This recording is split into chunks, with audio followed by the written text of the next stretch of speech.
Hello students, welcome back to my channel. आपका अपने channel पर स्वागत है। आज के हम इस वीडियो में इन्फरेंशियल स्टैटिस्टिक्स को कंटिन्यू करेंगे और आज हम बात करेंगे सेंट्रल लिमिट थ्योरम। और इससे पहले मैंने अपने चैनल पे इन्फरेंशियल स्टैटिस्टिक्स से रिलेटेड 2 वीडियो मैंने ऑलरेडी अपलोड किया हुआ है। अगर आपने अभी तक नहीं देखा है तो आप देख सकते हैं। उसके अंदर मैंने काफ़ी डिटेल में बताया हुआ है कि पॉपुलेशन क्या होता है, सैंपल क्या होता है, डिफरेंस बिटवीन पॉपुलेशन सैंपल क्या होता है, सैम्पलिंग के टाइप क्या होता है, और एक एक्सरसाइज भी मैंने ऑलरेडी कराया हुआ है। तो स्टूडेंट, आज की हम इस वीडियो में बात करेंगे सेंट्रल लिमिट थ्योरम। तो स्टूडेंट, अगर मैं सेंट्रल लिमिट थ्योरम की बात करूं तो सेंट्रल लिमिट थ्योरम की बात करने से पहले भाई आप लोगों ने प्रोबेबिलिटी में नॉर्मल डिस्ट्रीब्यूशन पढ़ा होगा। तो यहाँ पे जो सेंट्रल लिमिट थ्योरम जो है ना, ये क्या कहता है कि जब हम पॉपुलेशन में से कुछ सैंपल को कलेक्ट करते हैं और जब हम उसका फिगर बनाते हैं, कर्व बनाते हैं, तो वो कैसा बनता है, नॉर्मल डिस्ट्रीब्यूशन के कर्व को अप्रोच करता है।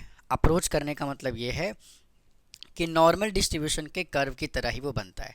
तो आइए अब इसके डेफिनेशन पे चलते हैं। पहले डेफिनेशन डिस्कस करेंगे और फिर इससे रिलेटेड हम कुछ फिगर भी डिस्कस करेंगे। तो देखिए क्या कहता है कि the central limit theorem stated that the sampling distribution of the sample mean approaches to normal distribution. किसको अप्रोच करता है? ये नॉर्मल डिस्ट्रीब्यूशन को अप्रोच करता है। इस डेफिनेशन का मतलब क्या है? देखिए, अगर मैं यहाँ से प्रोबेबिलिटी डिस्ट्रीब्यूशन की बात करूँ तो यहाँ से हमने क्या किया, 1, यहाँ से हमने क्या किया, देखिए अगर यहाँ पे n है और यहाँ पे मीन है, ठीक है जी, तो n हमने 1, 2, 3, 4, 5 कुछ इस तरह से हमने कंसीडर किया हुआ है। मतलब कहने का ये है कि जो हमने सैंपल जो कंसीडर किया, पहले n कंसीडर किया, मतलब कि n इज इक्वल टू 1, फिर 2, फिर 3, फिर 4, फिर 5, इस तरीके से। और फिर इसका मीन मान लेते हैं कितना, ये मीन फर्स्ट आया, मीन सेकंड आया, मीन थर्ड आया, मीन हमने 4 निकाला, मीन हमने 5 निकाला, कुछ इस तरह से। कहाँ तक? n तक। तो ये क्या कहता है कि जो हमने यहाँ पे सैंपल कंसीडर किया है, मान लीजिए 1, 2, 3, 4 जो हमने सैंपल कंसीडर किया है, और जब हमने इसका क्या निकाला है, सैंपल मीन निकाला है, जब हमने इसका मीन निकाला है तो किस तरह से अप्रोच करेगा ये नॉर्मल डिस्ट्रीब्यूशन कर्व को क्या करेगा, अप्रोच करेगा। As the sample size get larger no matter what is the shape of the population distribution. और फिर अगर सैंपल का साइज अगर बड़ा होगा, सैंपल का साइज जितना बड़ा होगा उतना ही ज़्यादा हम एक्यूरेट प्रिडिक्शन कर पाएंगे। तो आइए पहले इसको फिगर से समझते हैं, फिर वापस हम इसी पे आएंगे। देखिए क्या कहता है,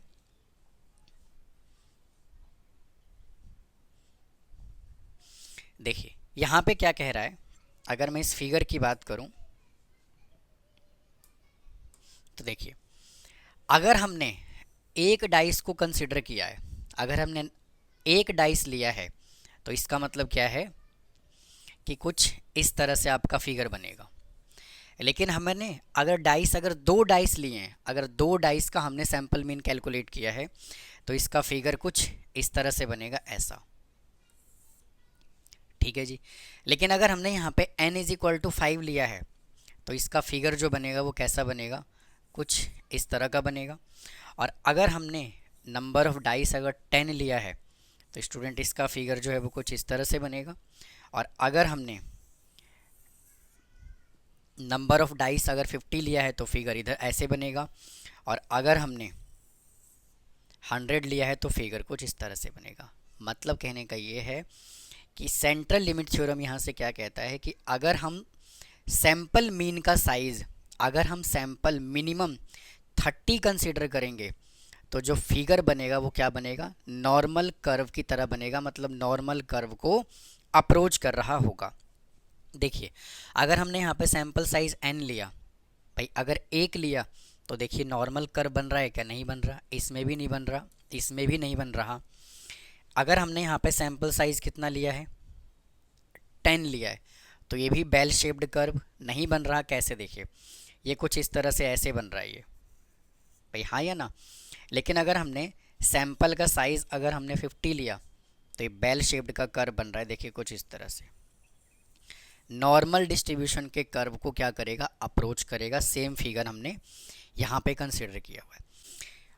देखिए अगर मैं इस फिगर की बात करूँ तो इस फिगर को समझने से पहले देखिए वापस से आइए इस पे, पहले इधर समझते हैं। देखिए क्या कहता है, अ सैंपल साइज, कहता है कि अ सैंपल साइज ऑफ 30 और more is considered to be sufficient to hold CLT। अगर हमने सैंपल का साइज अगर 30 लिया है या 30 से ज़्यादा लिया है तो ये सेंट्रल लिमिट थ्योरम को सेटिस्फाई करता है और इसका कर्व जो है वो हमेशा कैसा बनेगा, बेल शेप्ड कर्व की तरह क्या करेगा, अप्रोच करेगा।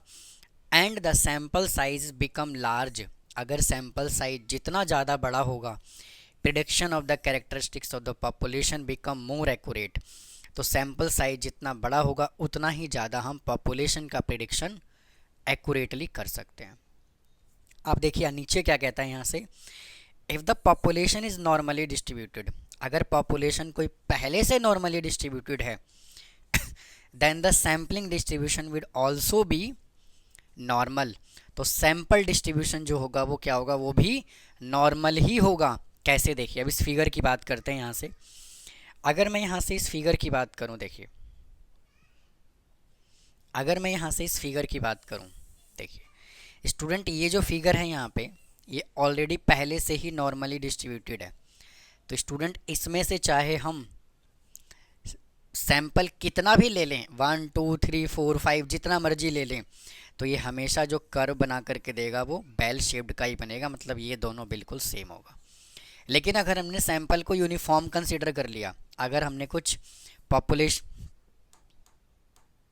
अगर हमने यहाँ पे यूनिफॉर्म पॉपुलेशन कंसीडर किया है कुछ इस तरीके से, तो और इसमें से अगर हमने n = 10 कंसीडर किया हुआ है तो जो इसका फिगर बनेगा वो कुछ इस तरह का बनेगा।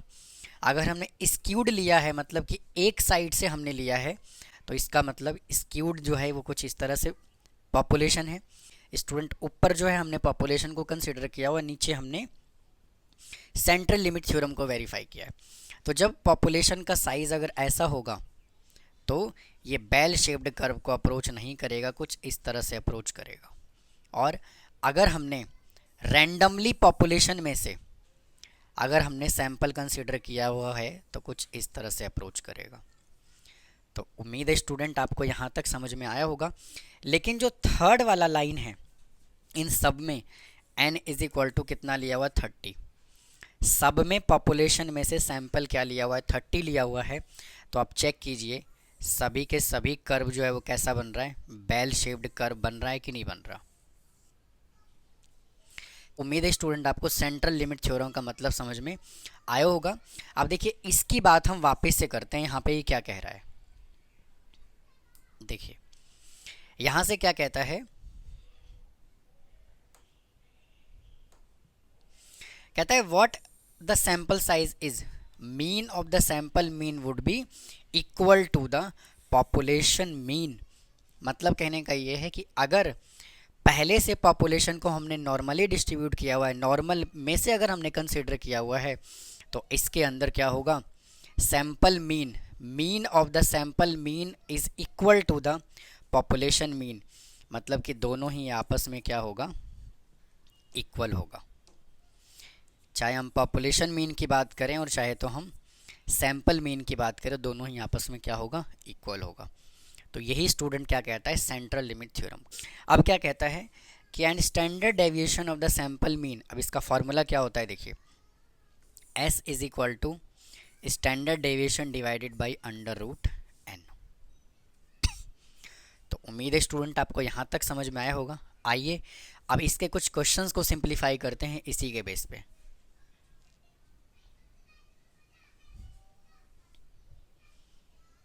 देखिए यहाँ से फर्स्ट क्वेश्चन क्या कहता है, कहता है कि the average weight of water बोतल इज़ 30 किलोग्राम। एवरेज वाटर बोतल का जो वेट है वो कितना है, 30 किलोग्राम है। मतलब कि ये हमें कितना गिवन है, पॉपुलेशन गिवन है, पॉपुलेशन का एवरेज गिवन है।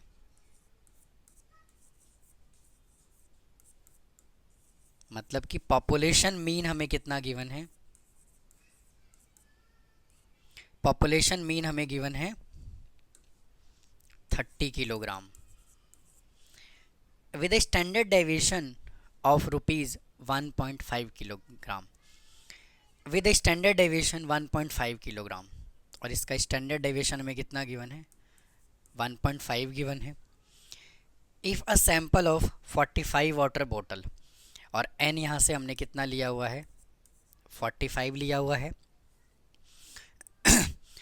Water bottle is selected random from a consignment and their weight measured, find the probability that the mean weight of the sample. Student इसकी बात हम यहाँ पे नहीं करेंगे, ये हमारे सिलेबस में नहीं है। तो कहने का मतलब क्या है, इसका फॉर्मूला क्या होगा, S is equal to standard deviation under root n, और यहाँ पे सैंपल का साइज जो है वो कितना है 45, मतलब कि n जो है वो कितना है 30 से ज़्यादा है। तो स्टैंडर्ड डेविएशन हमें यहाँ कितना गिवन है 1.5 डिवाइडेड बाई, और ये दिया हुआ है रूट 45 इज इक्वल टू, इसको सिंप्लीफाई करोगे तो कितना आ जाएगा, यहाँ से पॉइंट को हटाइए और नीचे 10 लगाइए तो आ जाएगा 15 डिवाइडेड बाई 10 इंटू 45 को मैं क्या लिख सकता हूँ 3√5 लिख सकता हूँ।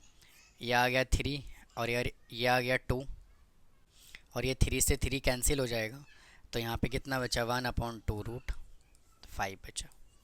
इस तरह से अब देखिए इसके सेकंड पार्ट पे चलते हैं। सेकंड क्वेश्चन कहता है the record of the weight of a female population followed a normal distribution, it's mean and standard deviation is 65 kilogram and 14 kilogram. इसका मीन हमें कितना गिवन है 65 किलोग्राम, मतलब कि यहाँ पे हमें पॉपुलेशन का मीन कितना गिवन है, population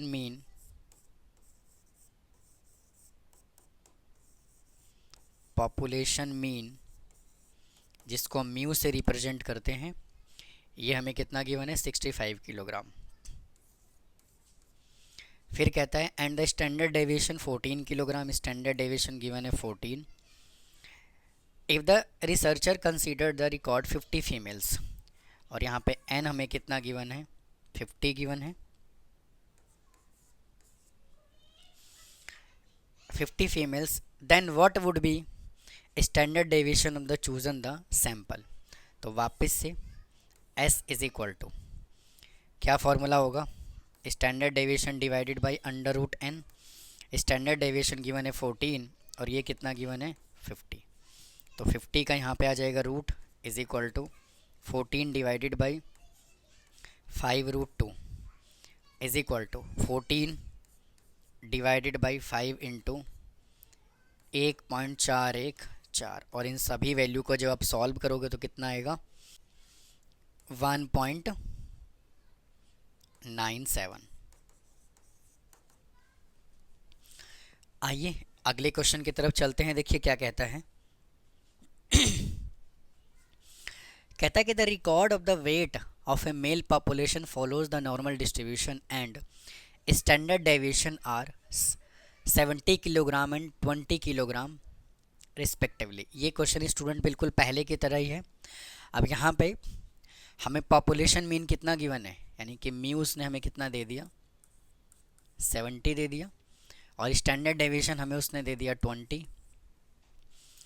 if the researchers the record found 50 male, और इसके अंदर एन हमें कितना दे दिया उसने 50 दे दिया, तो what is the standard deviation, बिल्कुल इसके पहले जैसा ही है।